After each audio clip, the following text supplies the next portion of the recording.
The Samuel Pickman house is an interesting house. This is one of the oldest houses in Salem. It dates from the 1660s. According to legend, it was built in 1664. However, no dendrochronology has been done on the house, and nobody really knows. This is the only first period house that is on its original foundation. No one involved with witch trials lived in this house, and no one associated with the witch trials has any close relationship with the Pickmans who built it or the subsequent owners. However, that does not save this house from being haunted.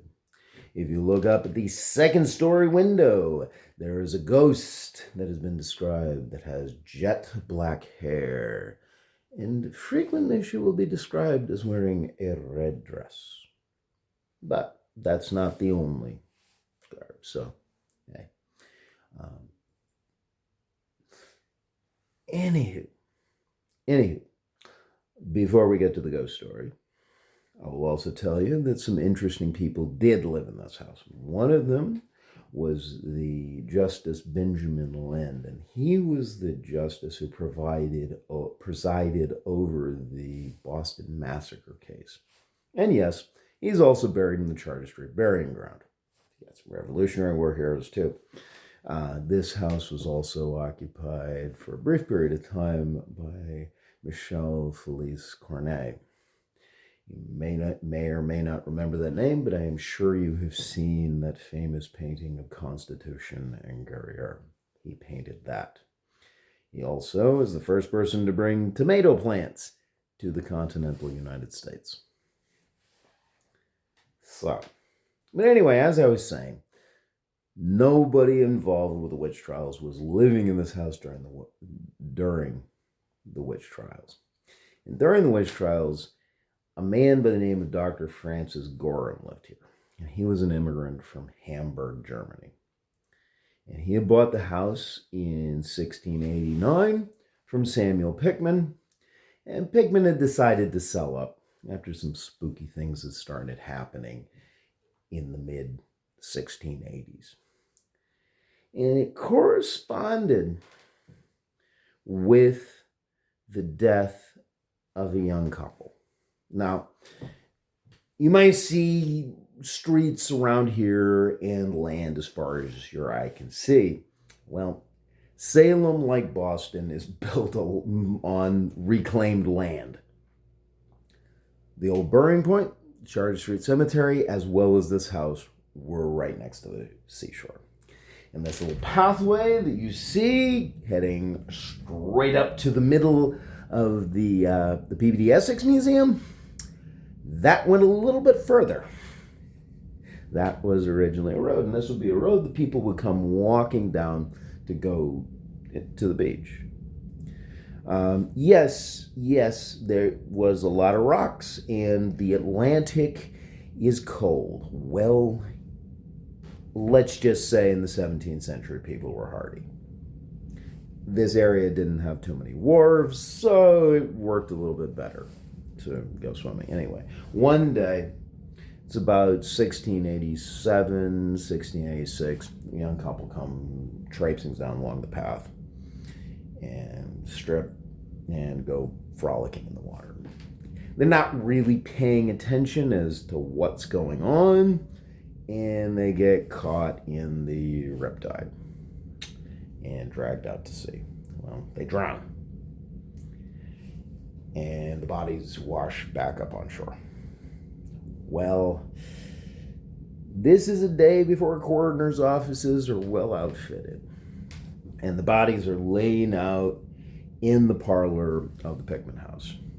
Now, Pickman's a town official at the time. He didn't know who they are. He asks around. Nobody else knows who they are anyway. This is also a time before refrigeration, so,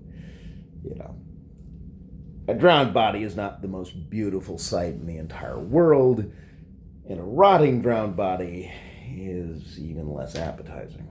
Anyway, they weren't able to find anyone. Salem was a sailing village at that time too. People came, people went,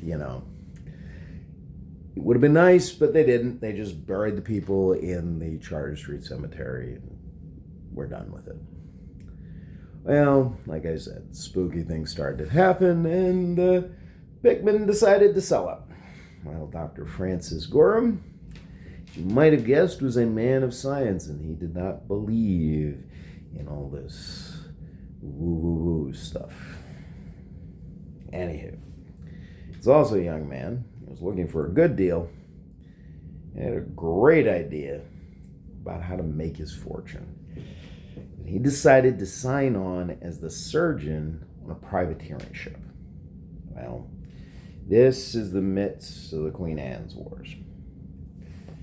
And England issued a lot of letters of marque. And mostly it's because they were not the naval power that they would later become. To give you an idea of how strong the Royal Navy was, in 1690 they had 30 ships of the line. A ship of the line is able to fire a broadside that's roughly double what USS Constitution could do. The Dutch had 60 that same year. And the real naval power of the day, the Kingdom of France, was able to build 75 ships of the line in the year 1690 alone. Yeah, the English government was issuing letters of marque to anybody who would go out into the sea and engage in some legalized piracy.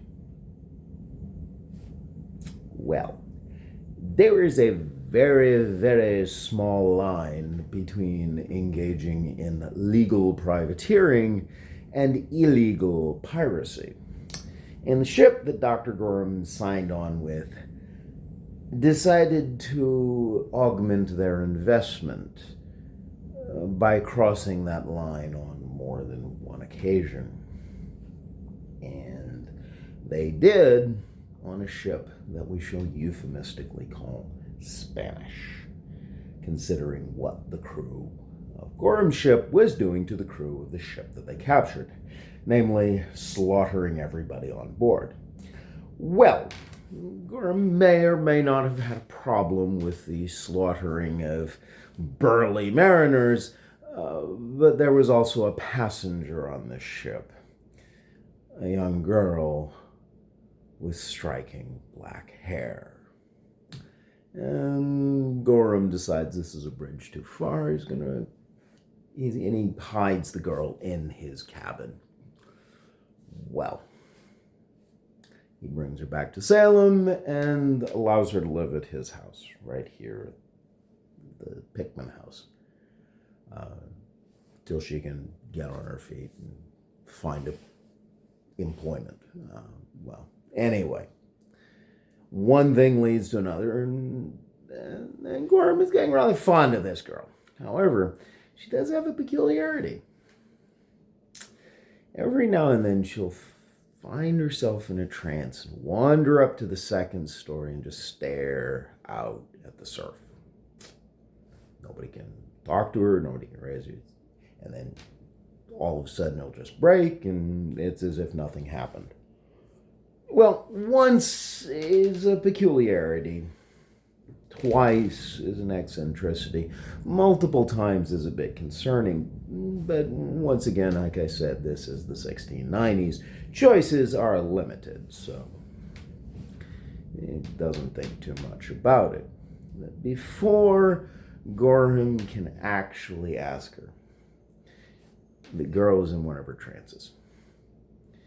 She's staring out at the surf, and then she turns around and walks down the stairs and outside the house. She's still zoned out. Now, Gorham is not home at the moment when he sees this. He's actually walking back from visiting a patient, and he sees her walking out and sees her heading down to the surf, and he kind of recognizes not everything's right, and it's like, oh my gosh, what's happening? She's gonna drown. Like, you can't let her do this. Anyway, she walks to the ocean, and as soon as she's in, a mist rolls in, and Gorham is hell to leather, following her. He can't catch up with her. The mist comes in, he can't see the fingers on his own hand. He's splashing around trying to find her. He wants to save her if he can.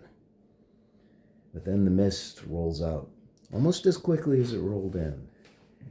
And there's nothing. He can't see her anywhere. He tries to see if she's fallen and there's nothing. Well, he's practically waits a little while, sees if the body washes back. Nothing. And a week later or a month later, he's at one of the local taverns. It might have even been Bridget Bishop's tavern.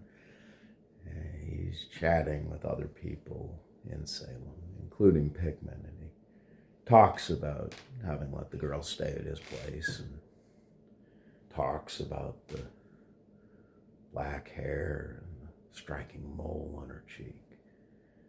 And he asked, did anybody see her?